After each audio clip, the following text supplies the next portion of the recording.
Welcome back to National Report. New legal trouble for President Biden's son, Hunter Biden, now facing 9 tax charges in California, 3 felonies, 6 misdemeanors. These charges carry a maximum of 17 years in prison if he's convicted. The latest charges are in addition to federal firearms charges in Delaware, which allege Hunter broke laws against drug users having guns in 2018. Our legal panel joins us now. Lawyer Amanda Mackey, criminal defense attorney Michael Gottlieb, and here in studio, Judge Andrew Napolitano, our NewsMax senior judicial analyst. Judge, I want to come to you first here. The timing on this seems a little suspect to me. Maybe I'm wrong. He was getting ready to appear before Congress. The impeachment investigation into the president seems to be heating up, and now all of a sudden we see this indictment. Your reaction? Well, sometimes the Department of Justice does time indictments. They can control when they come out, either to affect the public narrative or to catch the defense team off balance.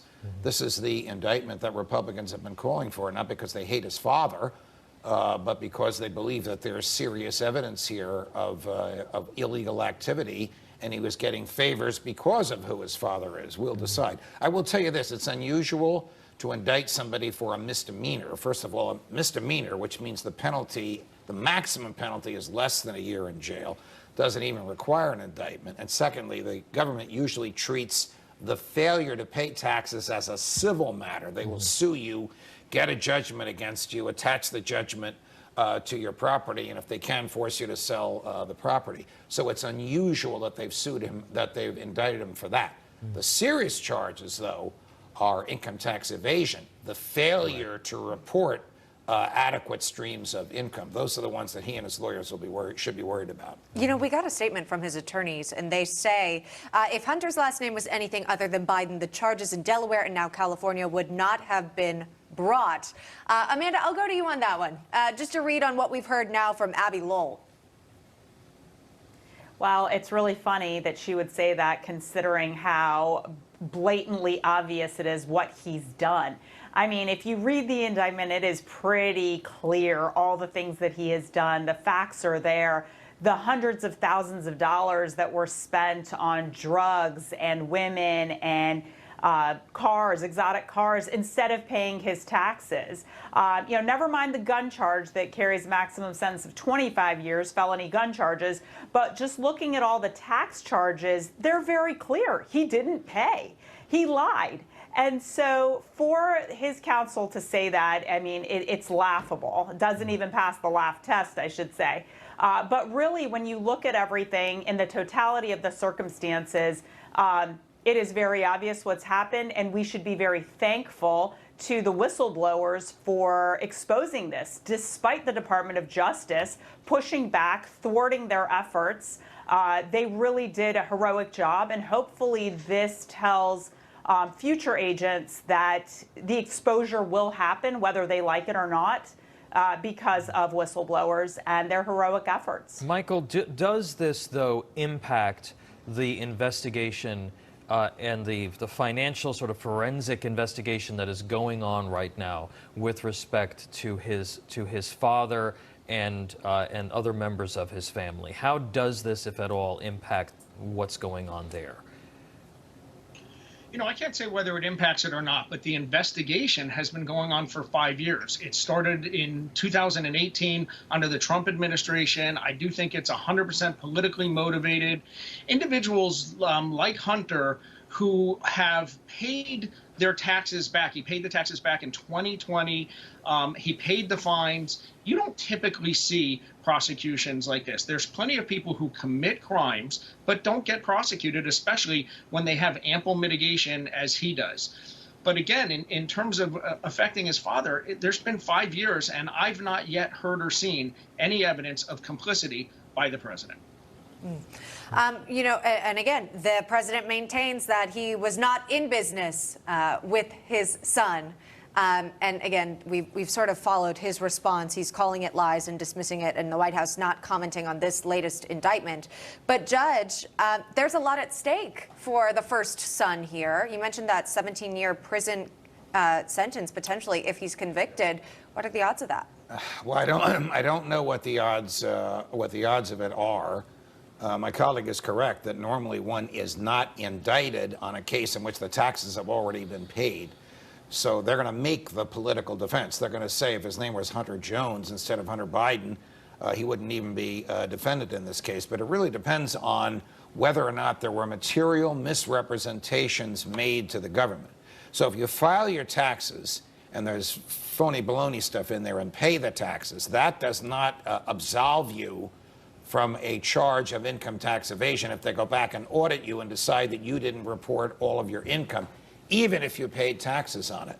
The famous case of Leona Helmsley, she went to jail for years in which she overpaid. Our colleague Alan Dershowitz defended her. She went to jail for years in which she overpaid her taxes, but she misrepresented to the government.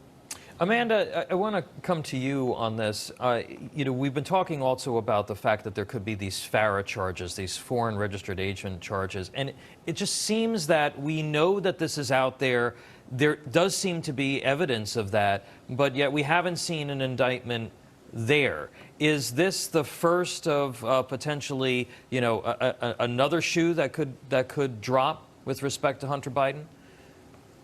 Absolutely, and it's in the indictment, it is listed that he represented other countries. That is the definition of FARA. That is absolutely why you have to register under the Foreign Agents Registration Act. And so that is actually a very good point that hasn't even come out yet. So I think we're just waiting for the other shoe to drop. We started with the federal gun charges over the felony gun charges over the summer, and it's just a drip of constant things that Hunter Biden has been involved with, and that the media covered up in 2020.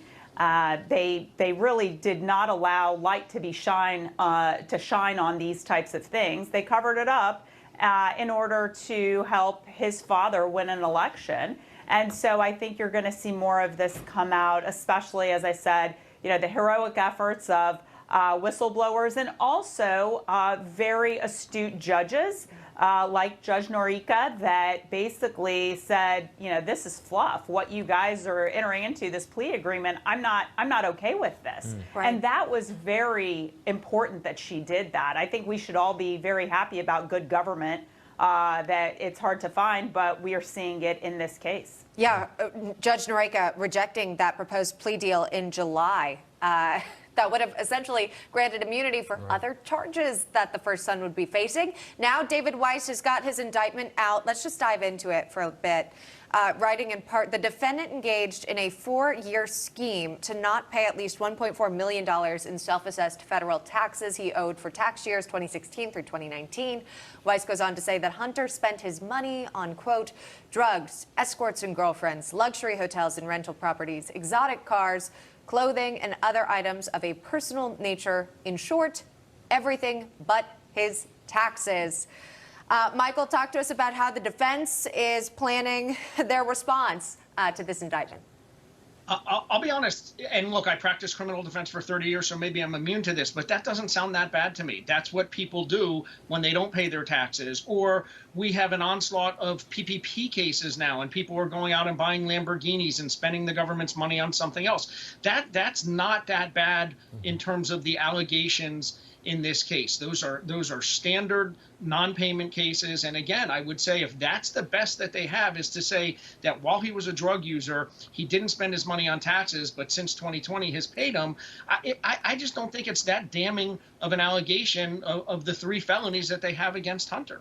But Judge, final thoughts from you. It isn't the fact that he spent money on hookers. It's the fact that he tried to write off this stuff from his tax return, right? Isn't it? It's not how he spent his money, it's what he's told to the government and how he tried to have that impact his taxes. Michael is quite correct, and many judges wouldn't even allow the jury to hear the other things he did with his money. The only issue is what material misrepresentations did he make to the feds, to the IRS, in order to reduce his tax liability. That's the issue in the case.